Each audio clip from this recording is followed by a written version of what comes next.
I would tell my younger self not to be afraid to be myself, to be authentically myself. Because I think I was so afraid when I came out of law school, finding a job and fitting in.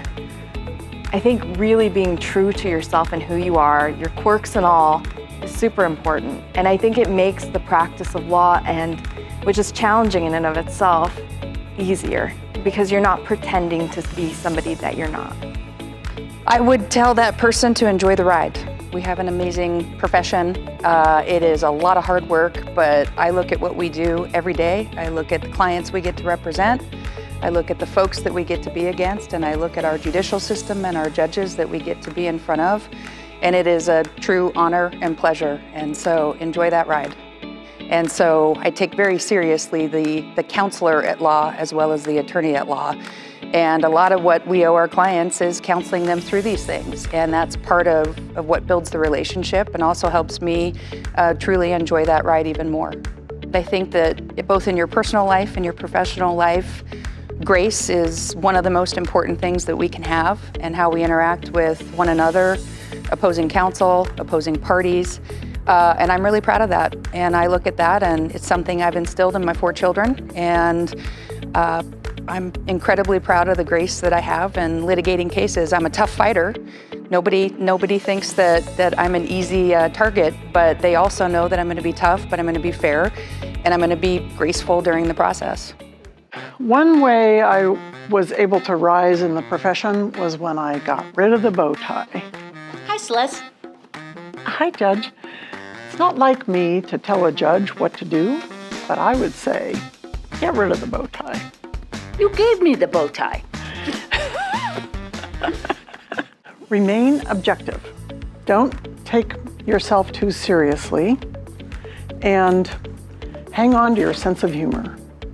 I heard about remaining objective early in my career, and it's the one little phrase I would repeat to myself if opposing counsel was irritating me, or I felt myself wanting to repeat an argument or carry on, run on.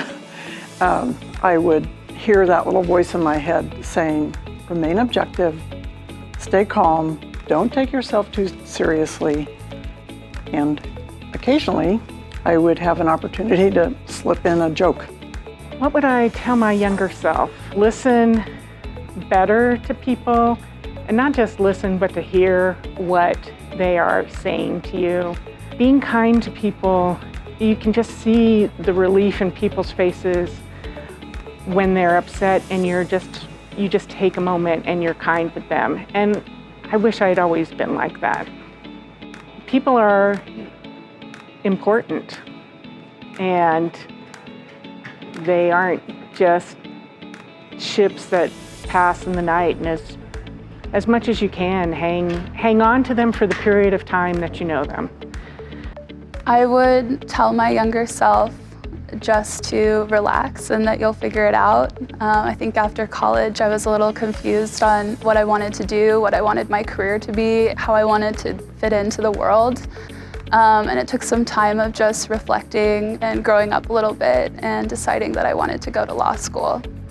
As a third-year law student, when I think of the words all rise, I think of the members of my class and how we're rising and becoming a part of the legal profession, and how we can help the community to rise with us. One thing I would tell my younger self is not to get dressed in the dark if you have to go to court later in the day. When I was a brand new AUSA here in Idaho, I went over to court one afternoon and argued in front of the judges for a while. There was opposing counsel, the defendant, my agent. I walked back across the park from the courthouse to where the U.S. Attorney's office was at the time. I looked down and I had on one blue shoe and one brown shoe.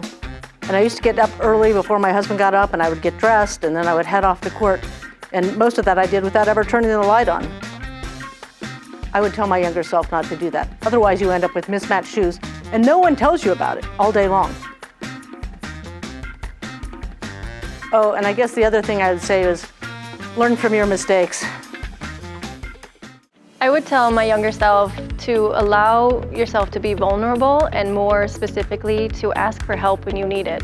I think for women in this profession especially, it can be very difficult to allow yourself to be who you are instead of, putting on a front and trying to kind of fit the mold of, what a lawyer is supposed to be.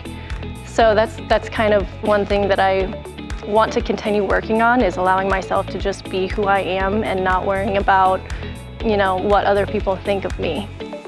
So if you can, find it within yourself to be more authentic and allow your personality to come through, people will notice that and appreciate it. I think first and foremost, be yourself.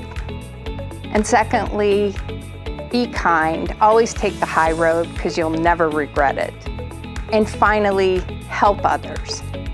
I think in every part of your career, you have an opportunity to help someone, whether it is your colleague or your client or just someone that you work with. You have an opportunity to help that person, and it will never, ever bite you in the back. As you move through your career and you move into a supervisory type role or a role where you are mentoring others, you should never shy away from hiring someone who is smarter than you are, surrounding yourself by people who are smarter than you are, because that will help you, obviously, to learn all along the way. But I also believe that it creates a wonderful team environment. The advice that I would tell my younger self, if I could go back in time, is to stop apologizing for who I am, and more importantly, to stop apologizing for who I'm not. When I moved here with a mohawk and cowboy boots. That was super well received, as you can imagine. But I think how I have changed is that I've come into my own. I still like to wear crazy shoes, sometimes too much makeup, and experiment with crazy hairstyles every now and again. So never lose sight of the things that make you happy. Smiles are free. I want to be someone when they see me that they're genuinely happy to see me instead of dreading it, right? So to bring that type of energy to the courtroom or to the volunteer work I do or to any of the associations that I'm involved in, that when I do show up, I'm present and I'm happy to be there, and that happiness is contagious.